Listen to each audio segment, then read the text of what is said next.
Je vous remercie beaucoup d'être présent ce soir donc pour parler d'éducation thérapeutique du patient. On va parler aussi prévention et de la place du kiné dans l'éducation thérapeutique et dans la prévention. Je suis moi-même Morgane Collat, le président de l'URPS Kiné Centre Val-de-Loire et je serai votre modérateur pour ce soir. Petite consigne avant de commencer, c'est de couper les micros quand vous ne parlez pas afin d'éviter toute interférence avec les intervenants. Et il y aura un temps d'échange à la toute fin. Donc, si vous avez toutes vos questions, si vous avez des questions, gardez-les pour la fin et on aura ce temps d'échange qui pourra justement être libre pour échanger sur le sujet, mais aussi sur d'autres sujets sur lesquels ça aura pu vous interpeller. Un petit mot sur l'RPS pour ceux qui ne connaissent pas ce que c'est comme structure. Donc, l'Union régionale des professionnels de santé représente les kinésithérapeutes libéraux au niveau de la région Centre-Val de Loire. On, on est présent dans plusieurs structures et instances pour représenter la parole des kinés libéraux. On représente et on accompagne aussi les kinés dans leur exercice libéral du quotidien et pour leurs projets aussi. Donc justement, la prévention, ça fait partie des projets que beaucoup de kinés peuvent avoir et c'est pour ça qu'on a voulu faire ce thème ce soir. Et on valorise aussi la profession par de nouveaux projets, par de nouvelles actions qui permettent de montrer que les kinés, ça ne fait pas que masser. Ce petit préambule étant fait, je vous laisse la main donc avec le déroulé. Donc on va avoir trois intervenants de pointe ce soir. On va avoir Latifa Sali qui est la coordinatrice régionale de l'ETP en région Centre-Val de Loire pour la FRAPS. On va avoir Mathieu Brébon donc, qui est kinésithérapeute libéral mais qui est aussi docteur en santé publique et son sujet de thèse et portait sur justement euh, les- l'éducation thérapeutique du patient. Et on a également Céline Sanchez qui est la directrice de Kiné West Prévention. Latifa, je te laisse commencer pour présenter la FRAPS. Avec plaisir. Donc, je suis coordinatrice régionale de l'éducation thérapeutique. La coordination régionale est portée par la Fédération régionale des acteurs en promotion de la santé, la FRAPS, qui est une fédération d'acteurs de la prévention et de la promotion santé, qui est une structure associative régionale qui a des antennes sur chaque département. Donc, ces antennes sont là pour apporter une aide méthodologique au montage de projets de prévention, de promotion de la santé, de la documentation, du prêt d'outils également. Et on a aussi à la FRAPS un volet plutôt formation. Alors moi, c'est pas dans ce domaine-là que je travaille à la FRAPS. La FRAPS porte aussi la coordination régionale UTP depuis 2022. Et on a des activités complètement séparées des activités de la FRAPS. Donc, on a pour mission, on est missionné par l'Agence régionale de santé pour développer l'éducation thérapeutique au niveau régional. Donc, avec un panel d'activités qui passe par de la communication grand public, des journées de sensibilisation à l'éducation thérapeutique, mais aussi par donner des avis sur les programmes d'éducation thérapeutique, etc., etc. On pourra en reparler lors de temps d'échange, si vous le souhaitez. Ouais, ça va être rapide parce que du coup, moi, j'ai pas vraiment de structure à présenter. J'ai un cabinet libéral à Tours et j'ai une pratique qui est exclusivement cardio-respiratoire dans un cabinet de groupe où on est voilà une quinzaine. Ça, c'est ma casquette de kiné et ma casquette d'ancien chercheur, c'est sur ma thèse, comme tu as dit, Morgane, que j'ai soutenue au mois de décembre l'année dernière sur l'entretien d'explicitation et l'engagement du patient dans son parcours de soins. Je suis Céline Sanchez, je suis directrice générale d'une association qui s'appelle Kiné West Prévention. Je suis kiné de profession, avant ça que j'ai exercé en cabinet libéral pendant 20 ans. Désormais, je ne suis que salariée uniquement attitrée à l'ASSO et cette asso, elle existe depuis 35 ans. Elle est sur le Grand Ouest. Alors, le centre Val-de-Loire n'en fait pas partie, mais on fait partie de la fédération nationale qui est Kiné France Prévention. Donc voilà pour l'entité nationale. Nous, notre objet, c'est de développer des actions de prévention animées par des kinésithérapeutes. On a trois pôles. Un pôle en santé publique, dédié à la santé publique, c'est-à-dire la prévention auprès des seniors ou auprès des personnes en situation de fragilité, les scolaires également, quand il y a de l'argent pour ça. C'est pas toujours le cas, c'est le nerf de la guerre. On a un pôle santé au travail avec tout ce qui est prévention en entreprise. Et puis, on a un pôle formation de kinés et de professionnels de santé, puisque pour pouvoir intervenir dans nos actions, il faut passer par la case formation. Et suite aux échanges qu'il y aura ce soir, vous comprendrez sans doute pourquoi. Je vous propose de pouvoir vous présenter l'éducation thérapeutique et aussi éventuellement de venir vous questionner sur vos connaissances en éducation thérapeutique. C'est pourquoi je vous propose un petit boucla. Donc si vous avez envie de participer, je vous laisse flasher le QR code et pour pouvoir répondre à deux petites questions que j'ai prévues pendant mon intervention. Très facile d'utilisation sur votre téléphone, si vous le pouvez. Alors tout d'abord, hein, l'idée de notre webinaire d'aujourd'hui, c'était de vous parler de l'éducation thérapeutique et je souhaitais tout d'abord vous voir avec vous, bah, qu'est-ce que c'est que le TP? Qu'est-ce que c'est que le TP pour vous? En tant que kinésithérapeute et du coup, quels sont les mots auxquels vous pensez lorsque l'on vous parle d'éducation thérapeutique? Voilà, qu'est-ce qui vous vient en tête? Je vous laisse, répondre, à cette question sur le WooClap. Normalement, j'ai lancé la question. Alors ça peut être, n'importe quoi qui vous passe par la tête. Vous, quand on vous dit ETP, à quoi vous pensez? Qu'est-ce qui vous vient instinctivement et de prime abord en tête? Il n'y a pas, de bonne ou de mauvaise réponse, vraiment votre, représentation de l'éducation thérapeutique. Je peux constater qu'il y a voilà, vous êtes, des professionnels, qui savaient déjà ce qu'est l'éducation thérapeutique, hein, parce que vous nous parlez, très rapidement de prévention, vous nous parlez également de capacité psychosociale ou de compétences psychosociales, plus communément peut-être, de vulgarisation des termes, scientifiques ou des termes, utilisés par les professionnels de santé, d'explicitation également. Cécile nous écrit le terme patient, exactement. Effectivement, hein, quand on parle d'éducation thérapeutique du patient, le patient est au centre de la démarche.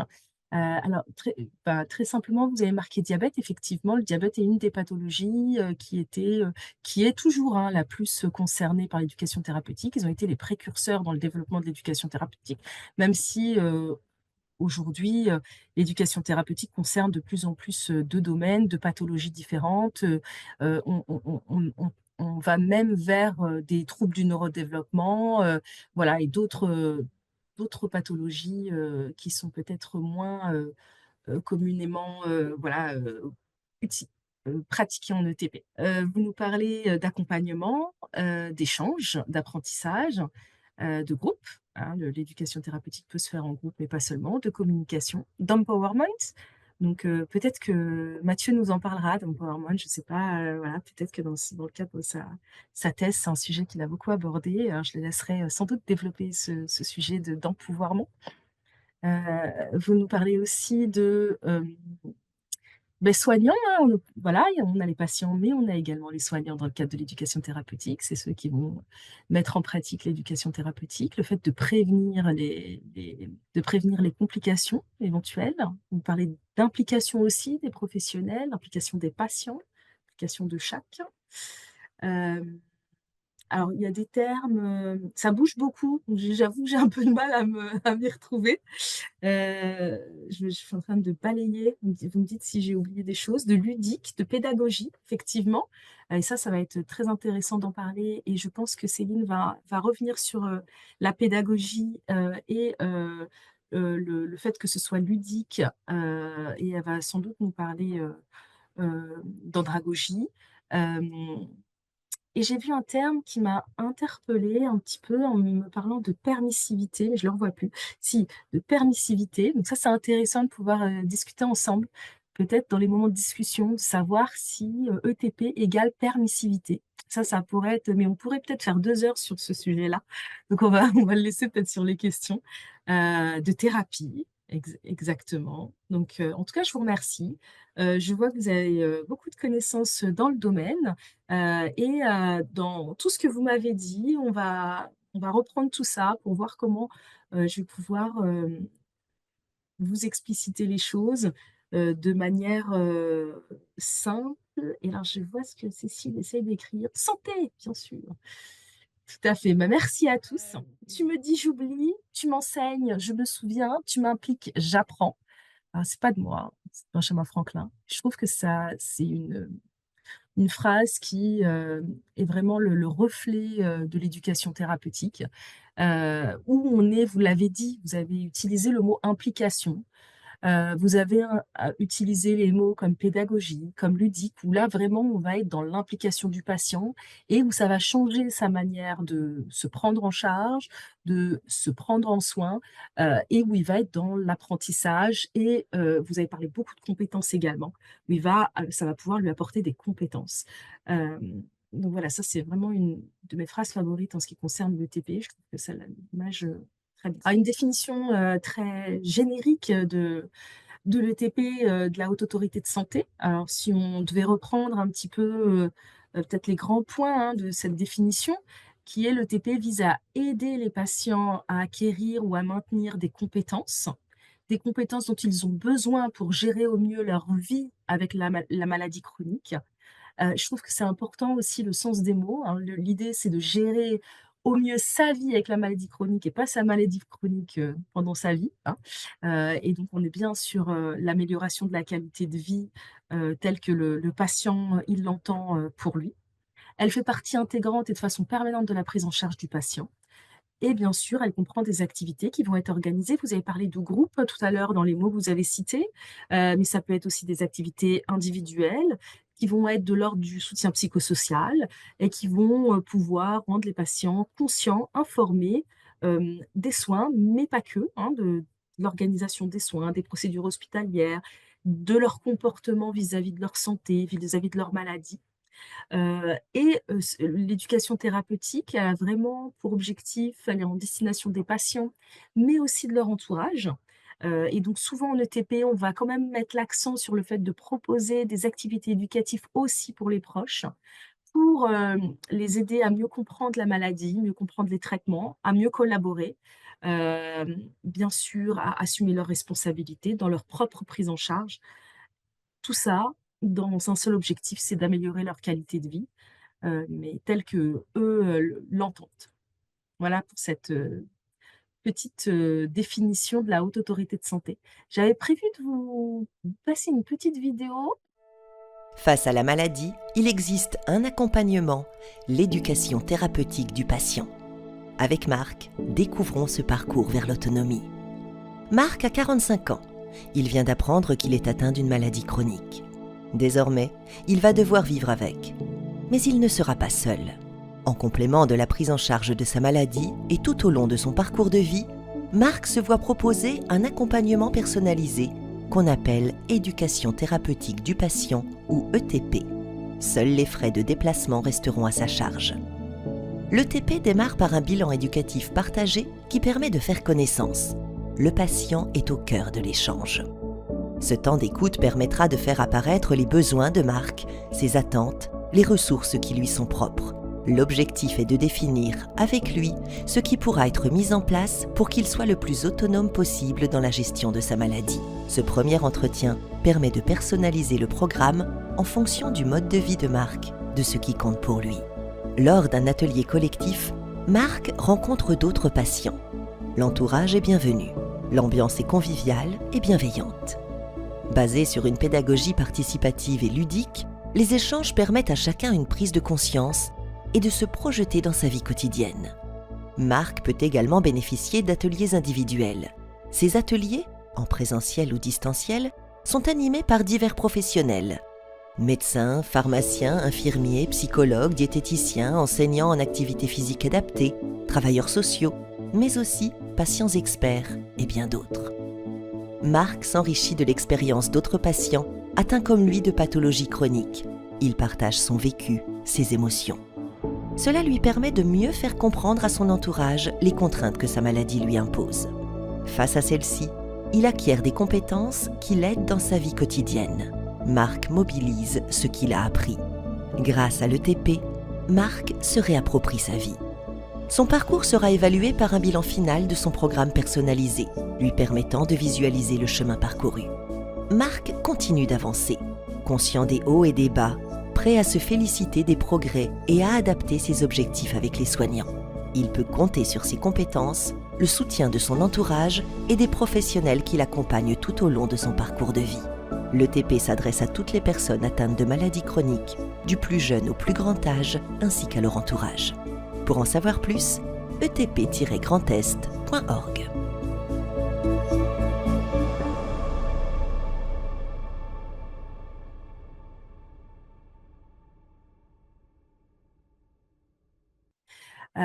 Tout à l'heure, vous avez parlé de compétences psychosociales. Effectivement, l'ETP, ça va permettre de développer des compétences psychosociales et des compétences d'auto-soin. J'aime bien reprendre ces points-là parce que souvent dans les programmes ETP que nous, on rencontre, à la coordination régionale, parce qu'on tous les programmes qui sont déclarés en région centre, nous, on les lit et on apporte des remarques et on se rend compte que les programmes sont très axés sur les compétences d'auto-soin. Donc tout ce qui va être du savoir, du savoir-faire, tout ce qui va être connaissance de la maladie, tout ce qui va être pratique, apprentissage et technique, on va dire. Beaucoup basé sur le cognitif et peu sur les compétences psychosociales qui vont plutôt être de l'ordre du savoir-être, du vécu de la maladie, de comment on l'intègre à sa vie quotidienne, comment on va s'ajuster et vivre avec, qui est plutôt de l'ordre du psycho-affectif. Et cet équilibre, le fait que dans le programme ETP, on ait des compétences psychosociales qui soient développées, des compétences sociales, permet en fait d'avoir des compétences qui vont être mieux utilisées au quotidien dans la vie de tous les jours par les patients.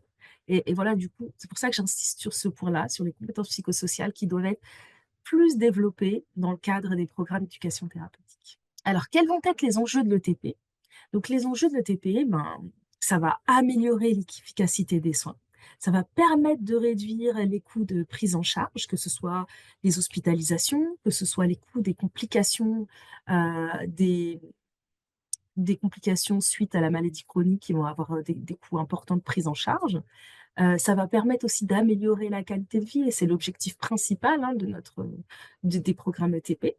Et c'est surtout complémentaire, indissociable des traitements et des soins. Ça soulage les symptômes et ça va pouvoir prévenir les complications. C'est un enjeu aujourd'hui dans notre système de santé. L'ETP et la prévention des complications est un enjeu important dans notre situation actuelle. Ce qu'il faut savoir, c'est que l'éducation thérapeutique est régie par la loi Hôpital Patient Santé Territoire, du Code de la santé publique. Et donc, on est un des seuls pays d'Europe à avoir réglementé sur l'éducation thérapeutique. Ce qui pousserait à se dire que finalement, en France, l'éducation thérapeutique est importante et doit être développée. Alors de ce côté-là, c'est important. D'un autre côté, malheureusement, l'ETP manque encore de moyens financiers à la hauteur des besoins des malades chroniques sur le territoire. Et donc ça pose également question. Les différentes offres en ETP existantes sont de l'ordre de trois offres. On va avoir le programme ETP, on va avoir les activités éducatives ciblées et personnalisées, et on va avoir les actions d'accompagnement. Alors, je vous détaille juste après ces trois offres d'ETP. En ce qui concerne les programmes d'éducation thérapeutique, ce sont un ensemble coordonné d'activités d'éducation qui sont à destination du patient et de son entourage, qui vont être mis en œuvre par une équipe pluridisciplinaire avec un minimum de 2 professionnels de santé, dont un médecin.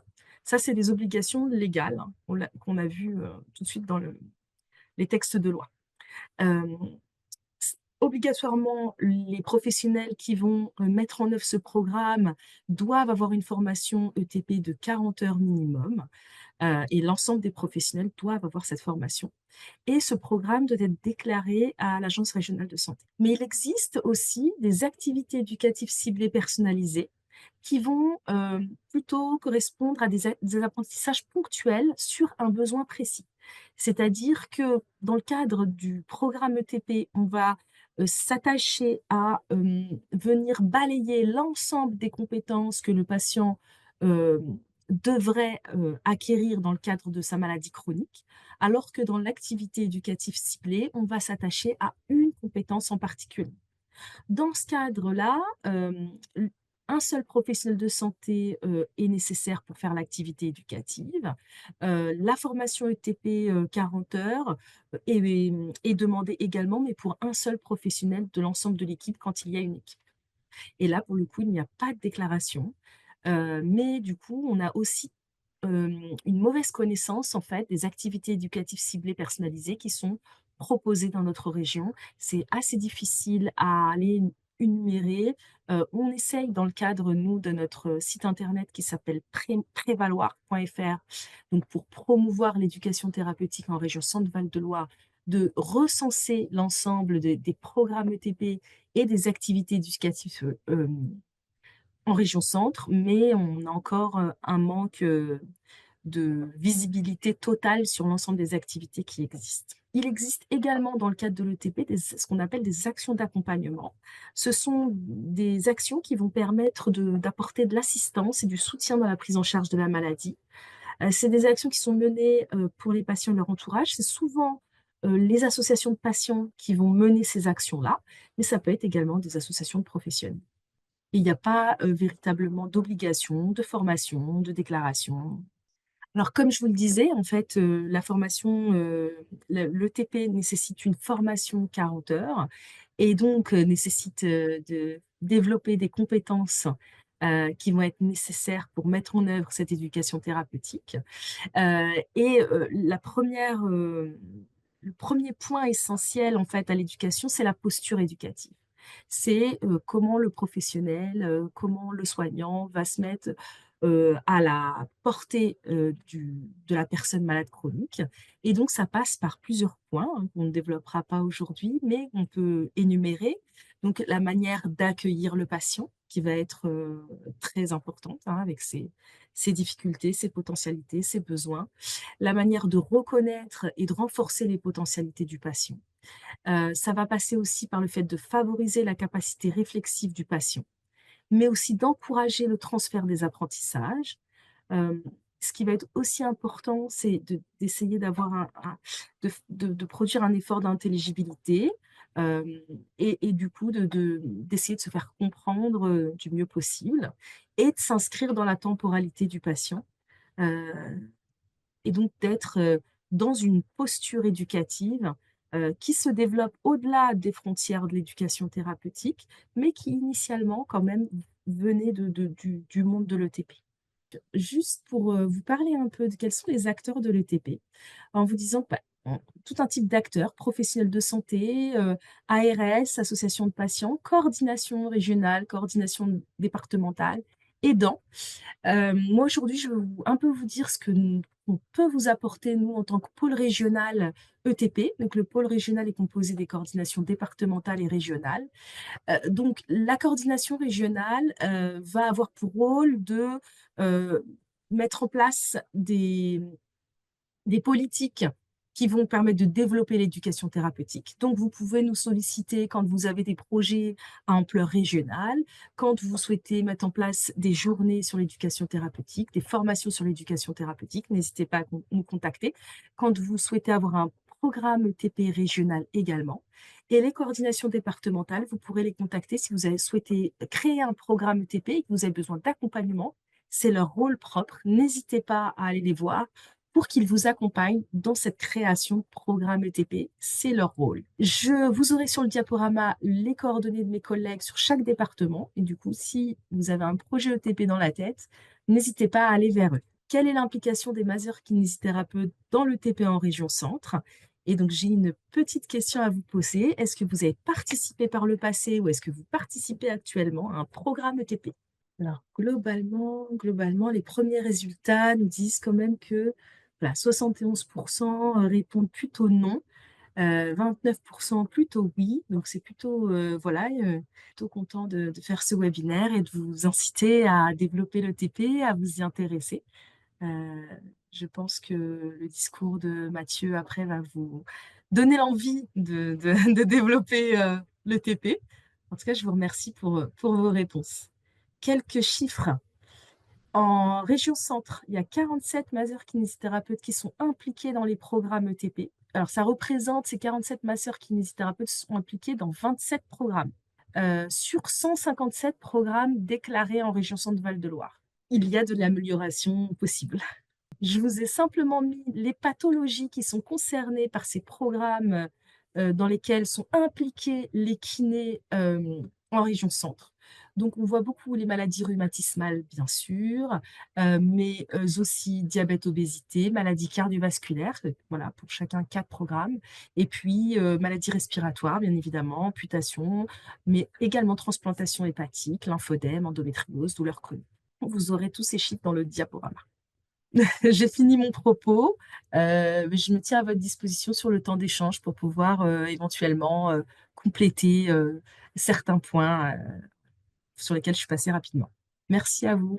Merci beaucoup Latifa pour cette présentation qui est très intéressante et qui donne une bonne image de ce que c'est le TP aussi au niveau de la région. Mathieu, je te laisse poursuivre et poursuivre le webinaire. Alors, moi, je pars du point de vue du kiné et du kiné du terrain.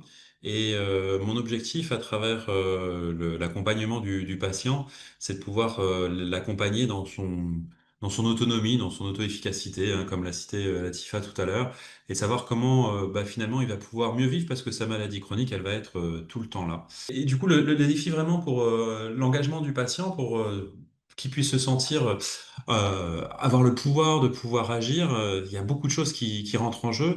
Il y a effectivement la posture, comme l'a cité Latifa tout à l'heure, la posture du kiné, du soignant, en tout cas celui-là qui va intervenir auprès du patient. Et dans le cadre de la réhabilitation respiratoire, il y a une pathologie chronique qui est là depuis longtemps et le patient a développé beaucoup de stratégies de compensation. C'est-à-dire que quand il se sent essoufflé, il va être dans une stratégie d'évitement et en permanence, il va éviter d'être essoufflé, même si c'est pour de l'activité physique, alors que bah, c'est normal d'être essoufflé pour de l'activité physique. Et le soignant, en fonction de sa posture, va pouvoir avoir des fois une posture un peu descendante, c'est-à-dire c'est lui le sachant et le patient va être en face de ça. Et donner de la confiance, c'est compliqué quand on est dans une relation un petit peu de dépendance. Souvent, la maladie chronique nous met dans cette relation de dépendance, elle nous met dans une relation de fragilité où la perspective, l'horizon est bien noir et socialement, ça devient compliqué d'envisager des projets, d'envisager des choses qui nous font plaisir. Et c'est là où la qualité de vie se dégrade fortement. L'éducation thérapeutique, comme le disait Latifa, elle a pour but de remettre de la qualité de vie, de remettre aussi de l'autonomie, de la capacité à agir, à maîtriser sa destinée. Et quand on a des projets d'éducation, des programmes d'éducation thérapeutique, il y a, surtout dans la maladie respiratoire chronique comme la BPCO, il y a un corpus pédagogique qui est extrêmement bien documenté, sur lequel on peut faire plein de choses. Et il y a des scénarios qui sont proposés, des scénarios participatifs, on peut faire du groupe, on peut faire de l'individuel.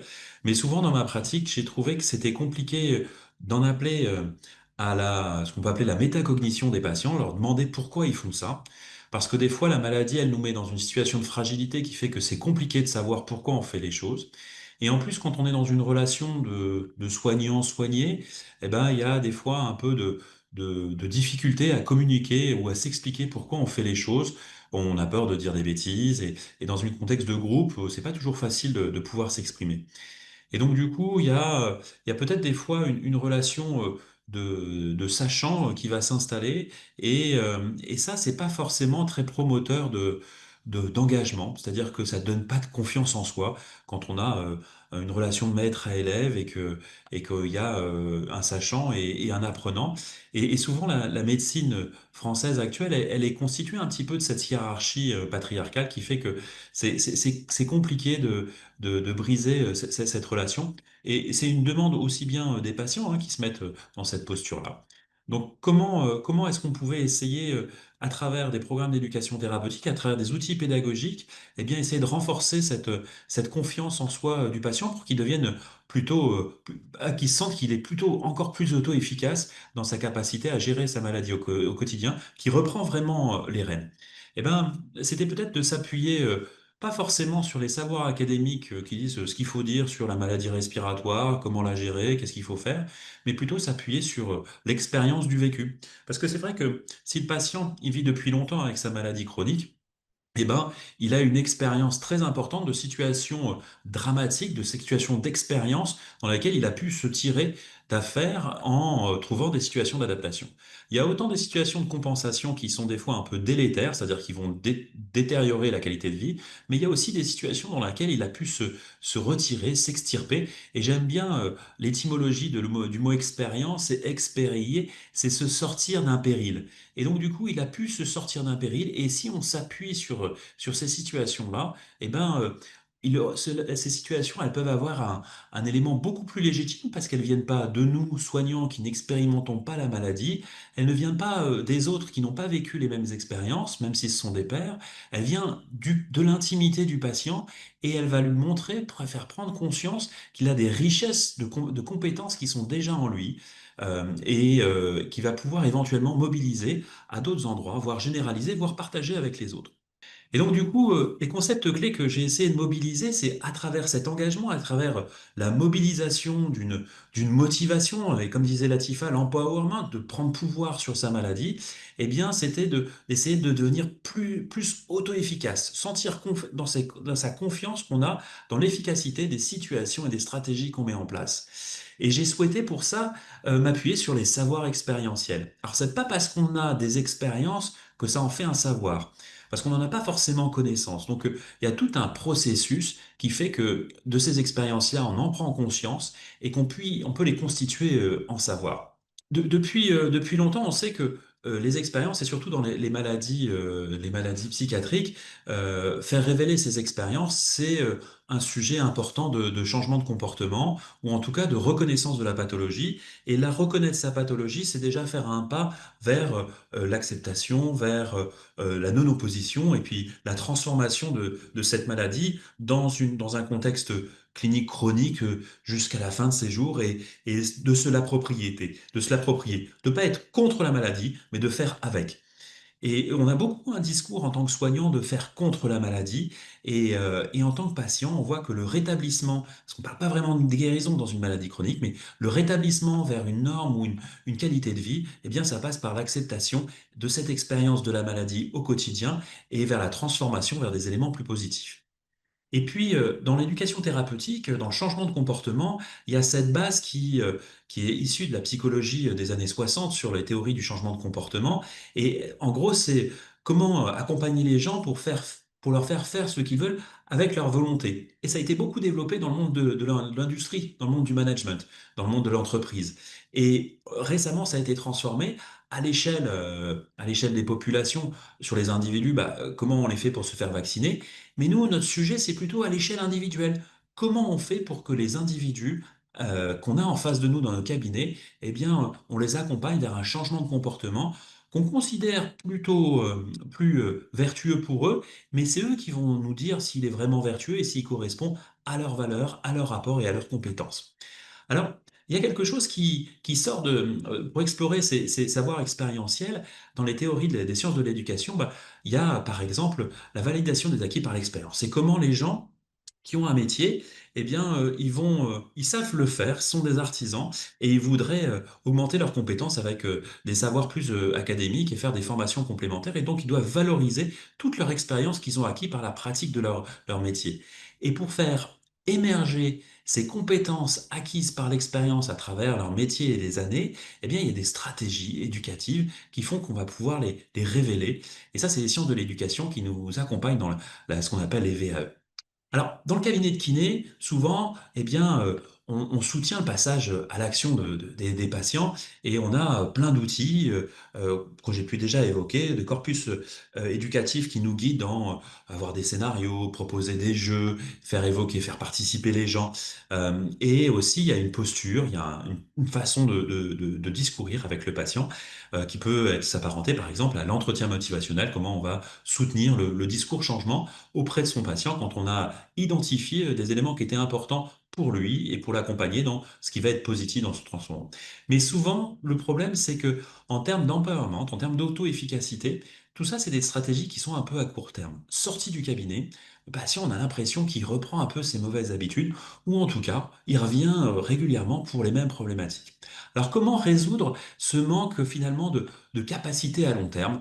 Eh ben, il y a un des outils, des sciences. Ouais, ouais, c'est super. T'as bien écouté. C'était bon. Merci, Laurie. C'était d'utiliser un outil qui s'appelle l'entretien d'explicitation.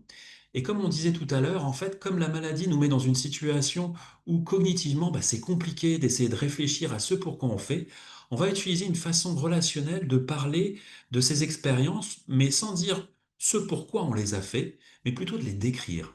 Dire, dans cette situation-là, quand je faisais mon lit, j'étais très essoufflé avant pour remettre la couette, mais du coup, je me suis assis sur le côté, j'ai passé un pan, puis de l'autre de la couette, je l'ai enfalé. En fait, ils peuvent décrire l'action qu'ils ont faite, sans dire, ah mais j'ai fait ça pour faire ça, mais parce que c'est difficilement accessible des fois à la conscience, mais décrire l'action. Et en décrivant l'action, les patients, ils réalisent ce qu'ils ont fait. Ils prennent conscience des techniques qu'ils ont employées, qui sont venues spontanément à eux pour s'adapter aux situations difficiles. Et ça en fait de l'expérience, on fait un passage à la connaissance. Et cette connaissance, c'est un savoir qu'ils peuvent valoriser auprès des autres.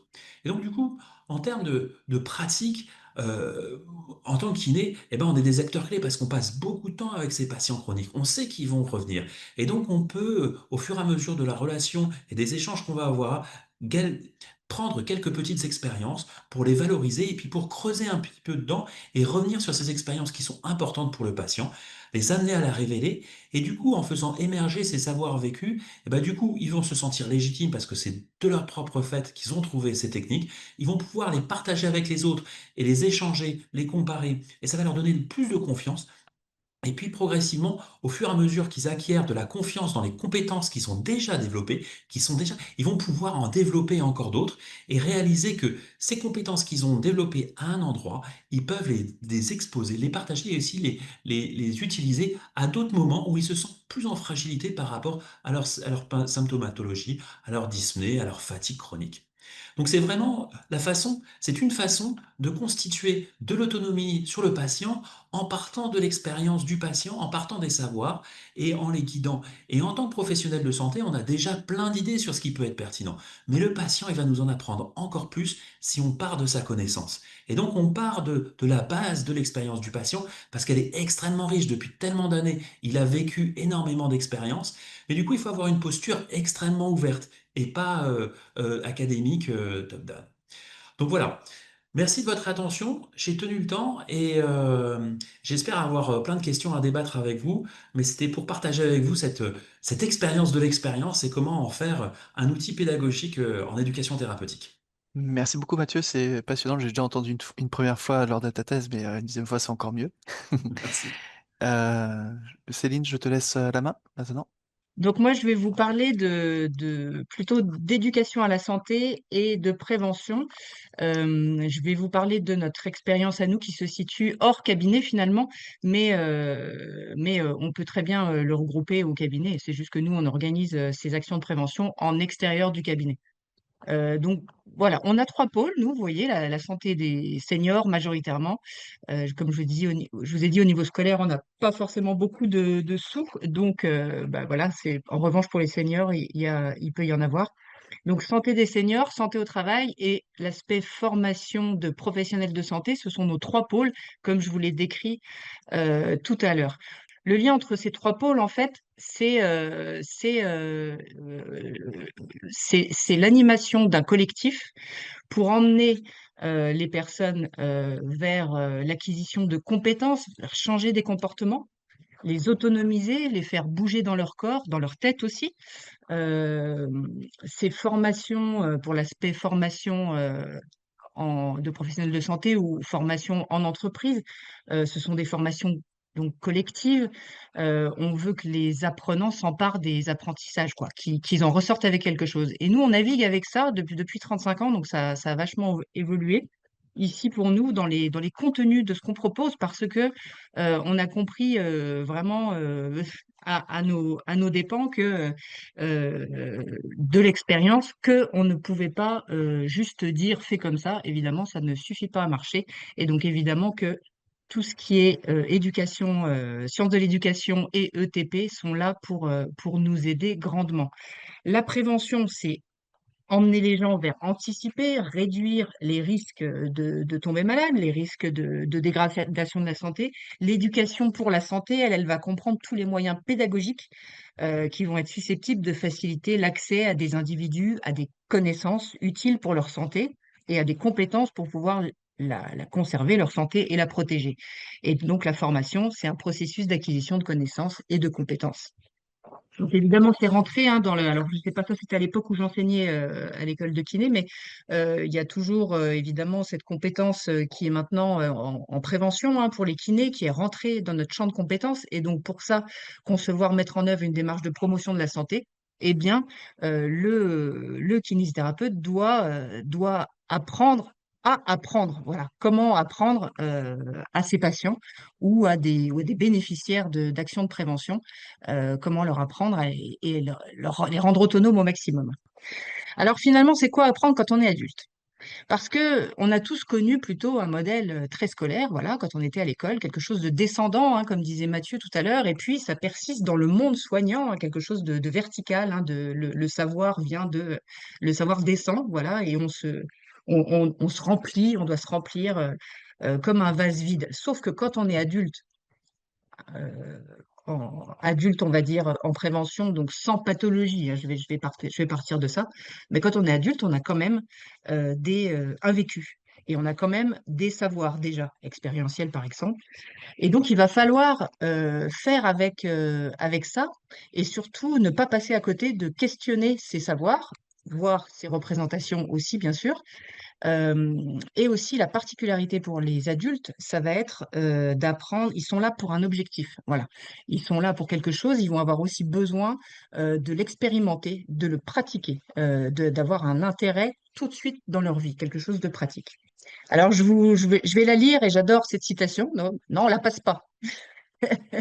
J'adore cette citation parce qu'il y a beaucoup de choses dedans qui peuvent nous concerner et quand je donne des formations, je l'utilise toujours. Et ça va vous parler certainement parce qu'on est en plein dedans, dans le bon geste, bonne posture, bref, tout ce qu'on peut s'imaginer qui pourrait sortir de notre bouche. Lorsqu'on souhaite proposer, prescrire ou conseiller une conduite ou une attitude nouvelle tenue légitimement pour juste, il faut savoir qu'on devra en même temps combattre une conduite ou une attitude préexistant à notre intervention. Pour qu'un travailleur adopte un nouveau comportement, il faut aussi qu'il accepte de renoncer à celui qu'il adoptait jusque-là. Mieux encore, pour qu'il accepte le principe d'un nouveau comportement, il faut qu'il soit en mesure de le critiquer lui-même. Agir, c'est donc mettre d'abord l'existant en discussion, le soumettre à la critique en visant non pas la critique formulée de l'extérieur par l'expert, par le médecin, le kiné, sur le comportement, mais en cherchant la critique du sujet lui-même sur son propre comportement. Vous voyez à quel point tout se rejoint. Lui, il est médecin du travail, ergonome. C'est de la psychologie, mais on est d'accord que c'est aussi des sciences de l'éducation. C'est aussi évidemment de l'ETP. C'est vraiment se dire que on est face à une personne qui a des habitudes de vie et que c'est pas simplement parce qu'on va lui dire ce que tu fais c'est pas bien, même si en imaginant qu'on ait raison, c'est pas comme ça que ça va pouvoir fonctionner ensuite derrière aussi facilement. Donc effectivement, comme disait Mathieu, il faut savoir s'appuyer sur les savoirs expérientiels existants qui sont sources positives en fait chez les gens, mais il va aussi falloir penser à déconstruire toute forme de choses qui ont pu arriver dans la vie de ces gens, et bien des peurs, des mauvaises sources de savoir, avec Internet aujourd'hui encore plus. Voilà, il faut savoir repérer des choses comme ça, des idées reçues, bref, des traces d'expériences négatives des habitudes, un manque de confiance en soi, etc., etc. Donc, les éléments positifs seront à renforcer et les éléments négatifs à déconstruire. Donc, en fait, comme disait aussi Latifa tout à l'heure, et Mathieu en a parlé aussi, on est sur une question de posture du soignant.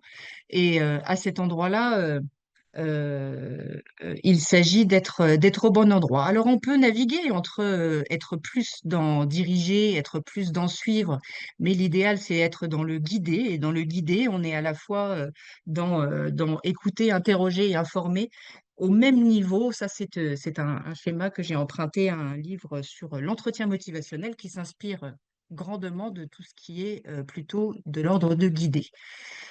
Donc, on n'est pas dans une relation verticale, on est sur quelque chose de très horizontal. Que ça soit en soins, en prévention ou en formation, quand on est formateur, l'objectif sera de réussir à avancer dans la même direction que les bénéficiaires qui sont avec nous et de réussir à les rendre autonomes avec ce qu'on va vivre tous ensemble à cet endroit-là. Alors, On ne naît pas pédagogue, ça s'apprend. Et si on n'a pas l'occasion de l'apprendre véritablement en faisant un master en sciences de l'éduc, par exemple, eh bien, des outils pédagogiques comme il en existe énormément en ETP, mais aussi dans plein de bouquins sur comment donner des formations. Les outils pédagogiques sont d'excellents moyens de ne pas entrer dans le modèle d'inculquer, mais d'être un accompagnant vers l'apprentissage.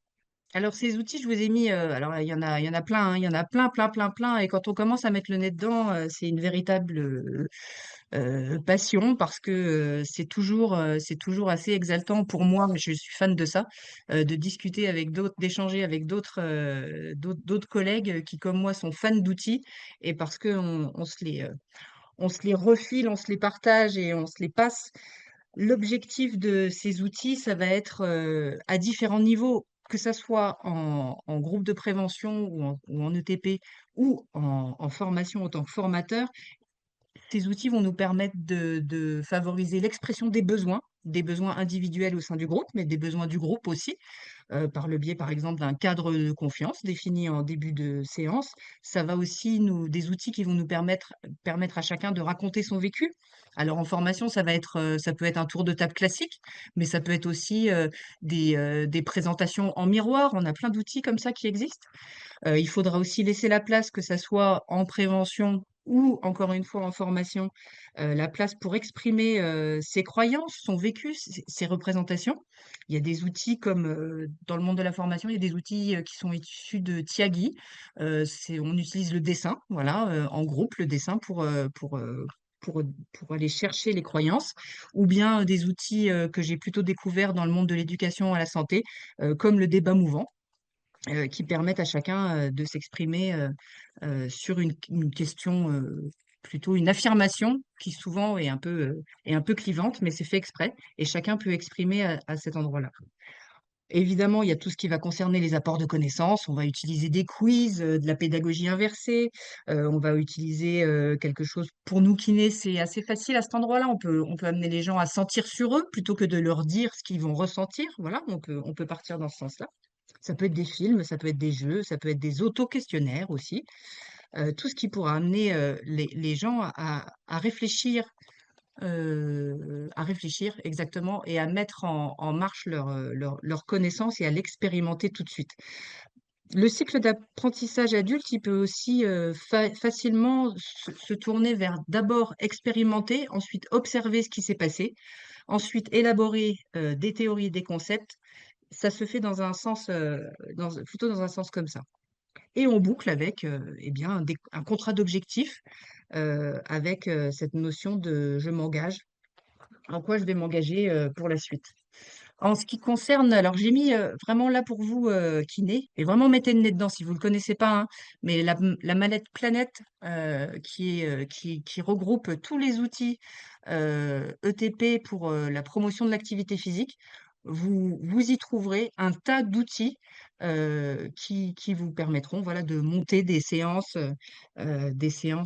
pour lever les freins et s'appuyer sur les leviers pour la pratique de l'activité physique, amener comment apporter des connaissances au regard de jeu, et cetera. Mais enfin, la Tifa en a certainement plein, plein dans sa boutique et donc vous pourrez aller au niveau de sa bibliothèque pour qu'elle Si je vous peux en me fournisse. permettre, Céline, donc la Oui, c'est mallette bon. Planète, on en a une par département dans les antennes FRAPS et vous Ah, pouvez monter gratuitement, voilà, quand vous en avez besoin. Et on a d'autres outils, bien sûr. ah bah oui, sans doute qu'il y en a plein d'autres. Alors au final, nous, on a évalué, alors je vous ai mis juste ça, là par exemple, c'est dernièrement, c'était il y a 3 semaines de ça, donc c'est quand j'ai préparé la petite présentation d'aujourd'hui. Comment on évalue, nous, là c'était une formation en santé au travail, du coup nous on va évaluer des compétences, voilà.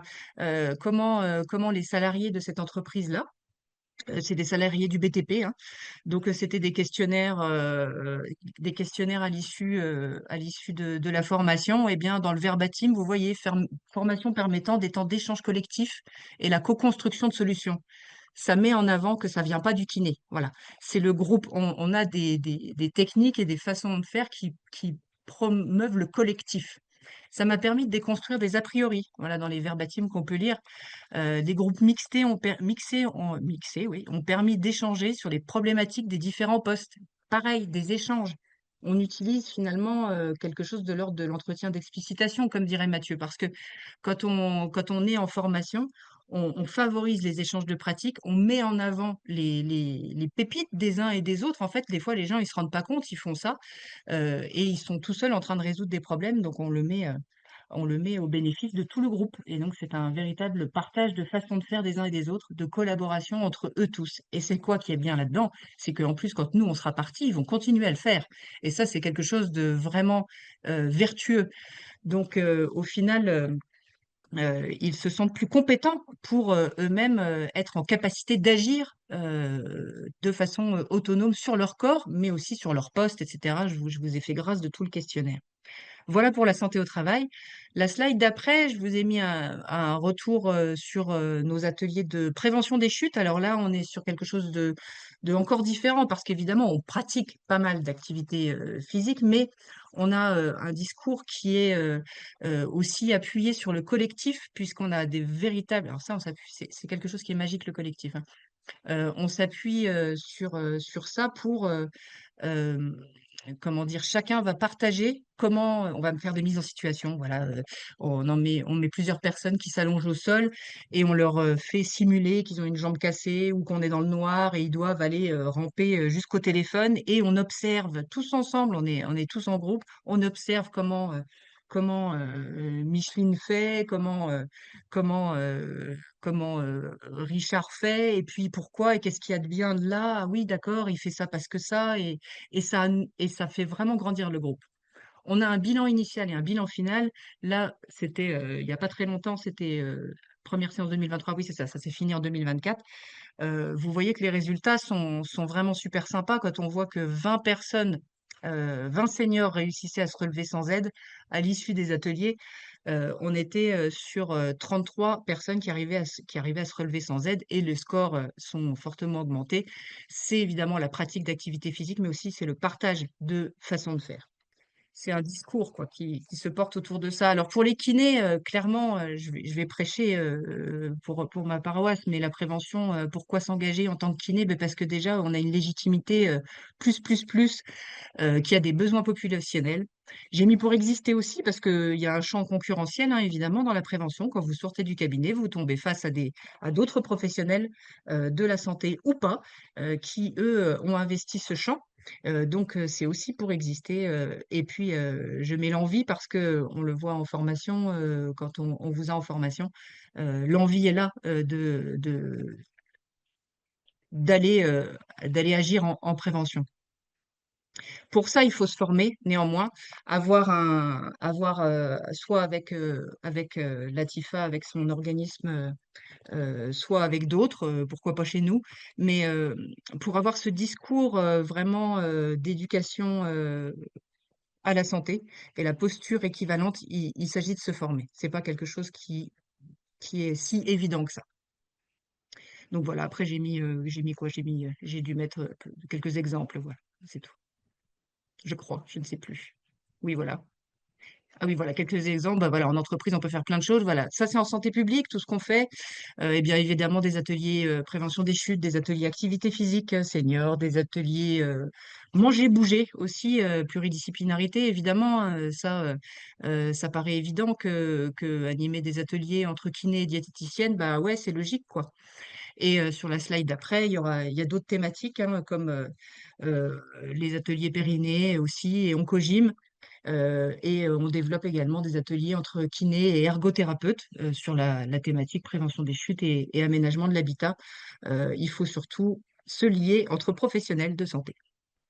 Merci beaucoup. Merci beaucoup pour cette présentation très riche. Merci à nos 3 intervenants. Donc là, on arrive à la phase des questions. Donc si jamais vous avez des questions, ben voilà, prenez le micro et vous pouvez les poser à l'un des 3 ou aux 3 des intervenants. Et voilà. Pour commencer, j'avais une petite question justement à Latifa. Suite à ta présentation, Céline, tu as dit qu'il y avait des outils pédagogiques. Latifa a rebondi par rapport à l'outil Planète. Mais Latifa, est-ce que tu pourrais parler je crois que c'est POPS, le portail qu'il y a de la FRAPS? Oui. Donc, dans chaque antenne FRAPS, dans chaque département, il y a une documentaliste. Donc, une personne qui est en charge de s'occuper d'acheter des outils, mais aussi ça peut être des expos également, ça peut être, des ouvrages, et donc ces documentalistes, toutes ensemble travaillent sur un logiciel qui s'appelle POPS. Ce qui fait que dans ce logiciel que vous allez pouvoir retrouver sur le site internet de la FRAPS, vous allez pouvoir retrouver tous les outils qu'il y a dans la région, et il y a aussi la possibilité d'avoir du prêt in interrégion. C'est-à-dire que si vous êtes, à Chartres et que vous souhaitez un outil qui est à Tours, c'est complètement possible. Les antennes se prêtent les outils pour que vous les prêter, à votre tour et que vous puissiez, les utiliser, lors, de vos séances éducatives. Ce qui est intéressant avec l'ensemble de ces outils, c'est que de pouvoir les tester. Donc du coup, avant d'acheter des outils particuliers, parce que les outils coûtent relativement cher, hein, je pense que Planète, c'est dans les 200 €, 300 €, de pouvoir le tester pendant, voilà, quelques séances éducatives avant d'acquérir un outil, si, vraiment il convient à votre usage. Voilà, je ne sais pas si Morgane, tu voulais, ajouter autre chose sur POPS? Non, merci beaucoup, merci beaucoup, on mettra le lien justement dans le replay, on mettra le lien de ce portail. Les autre information aussi par rapport à la FRAPS, c'est que donc la FRAPS organise les formations, ETP, les formations de 42 heures, que j'ai faites personnellement et qui étaient très bien. Donc, pour les kinésithérapeutes qui voudraient justement se lancer en région dans l'éducation thérapeutique, voilà, vous pouvez vous renseigner auprès de la FRAPS sur les prochaines dates de formation, de cette formation de 42 heures, qui vous permettra de pouvoir justement accéder à toute cette éducation thérapeutique. Et je me suis rendu compte en recherchant mes petites statistiques là pour savoir combien de kinés, étaient impliqués dans les programmes ETP, combien en fait, je me suis rendu compte qu'il y avait aucun, masseur kiné qui était coordonnateur de programme. Et ça, j'ai trouvé ça un peu dommage. Je me suis dit, voilà, vous avez, heu, beaucoup de compétences et voilà, c'est votre place également. Donc sur Mmh. 157 programmes, heu, c'est voilà, c'est à noter en tout cas. Les kinés sont peut-être timides quand on parle de Ça doit être coordination. ça. Est-ce qu'il y a des questions dans l'assemblée? Aussi. Alors, bonjour, j'aurais une petite question. Donc, j'ai participé à la formation, je travaillais à l'hôpital avant, et donc j'ai bénéficié de la formation ETP à l'hôpital. Donc, on a vu tout le volet concernant donc la formation de l'ATIFAL sur tout ce qui était programme ETP.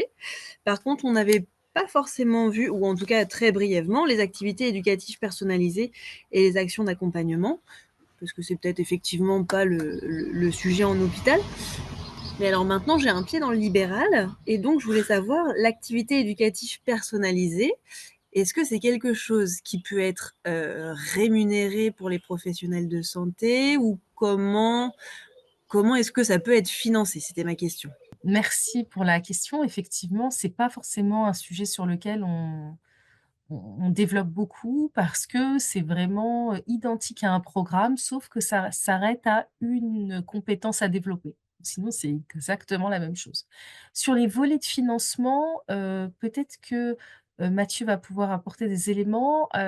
En ce qui concerne ma connaissance, du domaine, c'est que certains libéraux financent ça sur les ACI. Et donc du coup, ça leur permet de financer leurs activités éducatives ciblées personnalisées. Pour préciser, ACI, c'est accord conventionnel interprofessionnel, donc c'est pour, c'est ceux qui financent les MSP et les CPTS. En effet, ça peut être un moyen de se rapprocher de ta CPTS si tu n'es pas dans une MSP, mais tu peux te rapprocher de ta CPTS pour proposer un projet de prévention. Mathieu, je te laisse répondre aussi.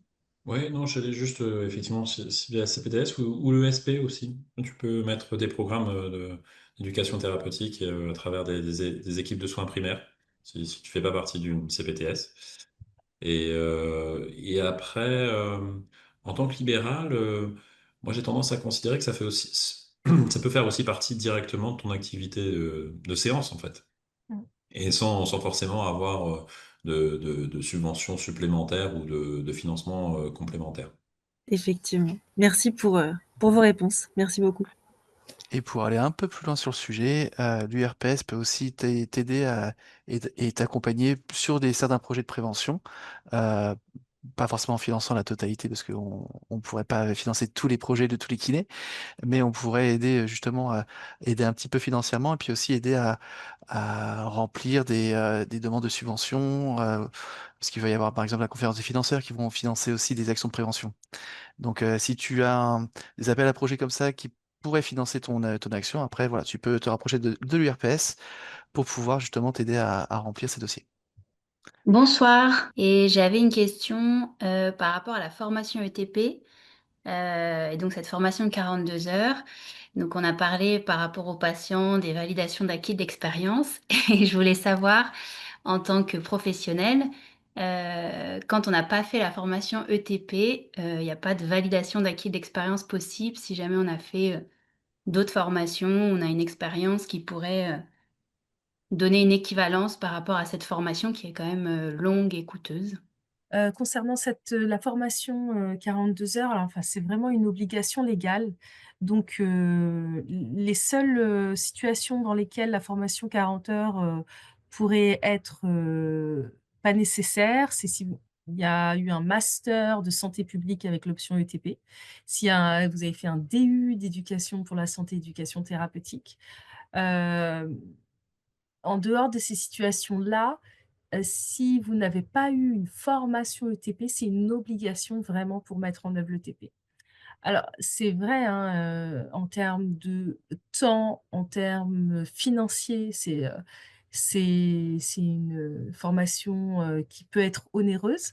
Il faut savoir que pour les libéraux, vous avez la possibilité de faire, si vous avez un projet de programme ETP, vous avez la possibilité de faire une demande de financement dans le cadre du soutien au déploiement des programmes ambulatoires.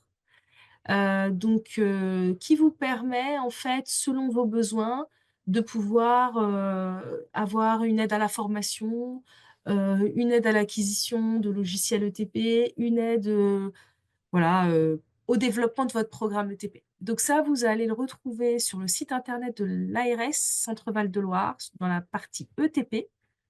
Dans le rôle de l'ARS, je vous le déroule un peu parce que c'est un peu compliqué à trouver. Là, vous aurez le financement et vous aurez un dossier de demande de financement, heu et avec l'ensemble des modalités. Ça peut être un élément en fait, OK, ouais, merci, je savais pas qu'il y avait c'est cette assez nouveau. éventuelle aide à la C'est formation. c'est Ouais. c'est nouveau. C'est-à-dire que, jusqu'à, l'année dernière, le financement de l'ETP, s'est arrêté au forfait par patient, voilà, et depuis il a été ajouté cette possibilité de demander un financement de soutien au déploiement de programmes ETP ambulatoires. La volonté de l'ARS, c'est que les programmes ETP se développent en ville. Ouais, et effectivement, je trouve, enfin, la formation est un frein quand même à ça quand même, Ah enfin, ouais, ah ouais, pas rien quoi. Donc OK, et bah, super point, ouais. Mmh. mmh et pour en revenir juste à une coordinatrice de programme, libérale en MSP qui m'avait dit qu'elle avait fait ses demandes et qu'elle avait obtenu, ses financements, pour la formation, pour les outils, faut pas hésiter. OK, merci beaucoup. En fait, cette formation de 40 heures, elle est intéressante si on souhaite intégrer ou créer un programme d'éducation thérapeutique et pouvoir bénéficier de forfaits de financement qui sont associés à ce programme d'éducation thérapeutique.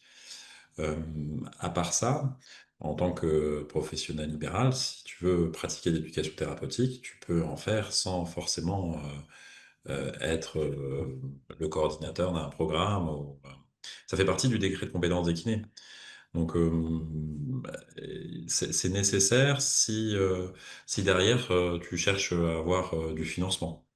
Mmh. Mais si c'est pour le pratiquer et donner du pouvoir d'auto-efficacité à ton patient, bah, ça fait partie de ton décret de compétences et tu peux le pratiquer. Il y a personne qui va te dire: «Ah non, il faut que tu aies fait 40 heures pour faire ça». Ouais, je suis tout à fait d'accord, Mathieu. Merci de ta précision en tout cas. Oui, oui, c'était par rapport à un projet, précis effectivement. De programme, Ouais, ouais, merci. ouais. En attendant les questions, moi j'apprécie beaucoup la formulation d'accompagnant vers l'apprentissage qui était sortie ce soir. Et c'est vrai qu'en tant que kiné, on est acteur de prévention, mais en fait, si on ne fait pas cette démarche d'apprendre comment transmettre ça, on a ces messages de prévention au sein de nos séances de kiné, mais peut-être que le message ne passe pas assez facilement. Et donc là, le fait de pouvoir apprendre à apprendre, c'est quelque chose qui me semble plutôt pertinent. En attendant d'autres questions éventuelles, Mathieu, est-ce que tu peux revenir sur l'entretien d'explicitation? Comment tu le mets en place dans ton cabinet? Ouais, et en fait, c'est particulièrement intéressant pour les kinés d'ailleurs, parce que l'entretien d'explicitation, c'est un peu comme l'entretien motivationnel, c'est une façon, une posture de s'adresser aux patients très particulière. Et là, c'est plutôt de revenir sur une action. Et en tant que kiné, ben, on fait beaucoup d'actions. Notre thérapeutique se propose d'être du mouvement, de l'activité physique, et donc il y a essentiellement des actions. Et donc de revenir sur une action qui a induit un changement de comportement, une adaptation qui peut être valorisée pour le patient, bah, c'est super intéressant. Par exemple, alors l'idée d'entretien d'explicitation, c'est pas très loin de quelque chose qui ça a été développé par un psychologue dans les années 70-80, hein, Pierre Vermech, et l'objectif, c'est de revenir sur le moment de l'action sans dire pourquoi on a fait ça, mais le décrire. On met le patient en évocation, c'est un peu comme de l'hypnose, c'est pas très loin de ça. Et par exemple, chez les patients qui sont insuffisants respiratoires, qui sont dyspnées, qui sont essoufflés, bah, on peut juste les mettre dans une situation d'essoufflement liée à l'activité physique et contrôlée sur un tapis de marche. Au-delà juste de leur faire vouloir faire du muscle aérobie, c'est revenir sur sur comment ils ont géré l'effort et leur dire bah, qu'est-ce qui s'est passé à ce moment-là, comment vous avez géré votre essoufflement. Par rapport à la dernière fois, vous avez passé beaucoup plus de temps à être essoufflé. Qu'est-ce qui s'est passé? Est-ce que vous pouvez me redécrire ce que vous avez fait en termes de gestes? Et là, il va prendre conscience de toutes les stratégies qu'il a développées pendant cet effort sans forcément en avoir eu conscience au moment où il les vivait, pouvoir les reproduire la fois prochaine ou dans d'autres situations de sa vie quotidienne en dehors du cabinet. Donc revenir sur des actions très simples qui sont soit celles qui ont été mises en place dans le cabinet, soit celles qui font partie de sa vie quotidienne et sur lesquelles on peut essayer de révéler des situations signifiantes et importantes pour lui. Donc du coup, c'est une technique qu'on apprend, un peu comme l'entretien motivationnel, et les formations pour ça. On passe pas forcément énormément de temps. Le but, c'est de revenir progressivement à décrire l'action de façon de plus en plus précise pour que le patient il prenne conscience vraiment du vécu intérieur. Il y a de l'émotion, il y a de l'action, et il n'y a pas d'explication, il y a de l'explicitation. J'ai une autre question. Vous avez présenté, un état des lieux des programmes ETP de la région. Où est-ce qu'on peut trouver, la liste de ces programmes? Parce que je pense que quand on a des projets, c'est intéressant de pouvoir éventuellement, échanger avec des personnes qui ont déjà mené des programmes. Est-ce qu'il y a des possibilités comme ça? Alors, en ce qui concerne les données que je vous ai données, c'est un petit peu des données en avant-première, parce que, en ce qui concerne les programmes ETP, tous les ans, l'ARS vous demande d'envoyer votre grille d'activité, votre activité de l'année par rapport au programme. Le nombre de patients, le nombre de séances éducatives, et cetera, et cetera. Et c'est ces données-là de l'année 2024 qui sont envoyées en mars 2025 que j'ai analysées sur le volet kiné pour vous les présenter. L'analyse, on va dire, complète et officielle sera disponible cet été. Cet été, vous retrouverez l'analyse avec, sans doute, voilà, un petit travail d'argumentaire et de réflexion, sur le site de Prévaloir, qui est le site, ETP, Région Centre-Val de Loire. Hem, Sinon, vous allez en attendant pouvoir retrouver sur le site de l'ARS la liste des programmes ETP existants en région Centre-Val de Loire. Sur les données, statistiques, celles de 2023 sont sur le site de Prévaloir et celles de 2024 le seront, mais cet été. Voilà. Après, nous, on est à votre disposition. Si, par exemple, vous avez un projet de programme ETP et que vous avez des questionnements sur, qu'est-ce qui se passe en région, quelle équipe fait déjà ça, vous pouvez nous appeler et on peut en discuter. OK, super. Merci beaucoup. J'avais une autre question. Donc là, ça s'adresse à vous trois. Est-ce que vous avez pu remarquer enfin, quels sont les freins que vous remarquez auprès des personnes participantes justement à vos actions d'éducation et d'éducation thérapeutique ou d'entretien d'explicitation, pardon. Est-ce que il y a, alors, je sais que pour le TP, déjà la motivation si on n'est pas motivé à faire des TP, on n'est pas forcément inclus dans le programme à ce moment-là, mais est-ce qu'il y a d'autres freins que vous avez pu identifier dans les différentes actions que vous avez menées? Je crois que je pose une colle, mais je pense Non, que ça va être intéressant aussi je à peux donner. commencer à répondre. Mm. Moi, je me souviens que au début, je faisais de la réhabilitation respiratoire. Je me disais, je vais faire que des séances d'éducation thérapeutique. On va passer 1 heure à faire que ça, et on va le programmer aux patients. Et donc, je sais pas, si on avait un programme de 5, 6 séances, 8 séances, il venait aux 2 premières, et puis après, il venait plus. Donc, il y avait un absentéisme énorme. Et quand on a décidé de l'associer à faire un peu d'activité physique ou un peu d'exercice et un peu d'éducation thérapeutique, là, il y avait plus d'adhésion. Et je trouve que souvent, en tant que kiné, on a un peu ce complexe à se dire, si je fais pas d'action auprès du patient, c'est un peu comme un médecin qui prescrit pas de médicaments, le patient, il va pas être satisfait. Et donc du coup, c'est pas toujours facile d'instaurer un temps d'échange et de discours. Il y a besoin d'avoir un contexte pour le patient de s'approprier et d'être disponible. Et puis un autre enjeu, c'est aussi que ce que je disais tout à l'heure, c'est que la maladie chronique, elle plonge vraiment l'individu dans une situation de fragilité de son vécu, et que accéder à quelque chose de réflexif, de métacognition sur ce que je fais, ce que je fais au quotidien, comment je le fais ou pourquoi je le fais, des fois c'est compliqué. Et de le partager devant les autres, c'est encore plus compliqué. Donc du coup, il faut des fois créer des contextes de bienveillance, repérer la posture de chaque individu, parce qu'il y en a qui sont plus renfermés, d'autres plus expressifs, d'autres qui vont vouloir tout faire, et donc d'avoir une vraie gestion de dynamique de groupe quand on le fait en groupe, pour créer une émulation, quelque chose de positif. Donc il y a des enjeux autour de ça, mais en général, c'est quelque chose qui est extrêmement apprécié des patients a posteriori, quand il y a un sentiment à la fois qu'ils sont reconnus dans leurs compétences et à la fois qu'ils ont l'impression de découvrir des choses qu'ils savent, mais de faire sens pour leur maladie au quotidien. Eh Je sais pas si ben, moi, je vais rejoindre vraiment Mathieu sur cet endroit-là en ce qui concerne nos interventions auprès des salariés en entreprise. Pour peu qu'ils soient pas volontaires et que ça soit le directeur de la boîte qui nous ait fait venir. Donc là, voilà, je te laisse voir le beau frein qu'on a en face de nous direct. Et en plus, on a un groupe entier en frein autour de nous. Mais même en dehors de ça, quand ils sont volontaires, ils ont un peu peur, ils se disent, ouais, voilà, le kiné, il va venir me dire comment je dois faire mon travail.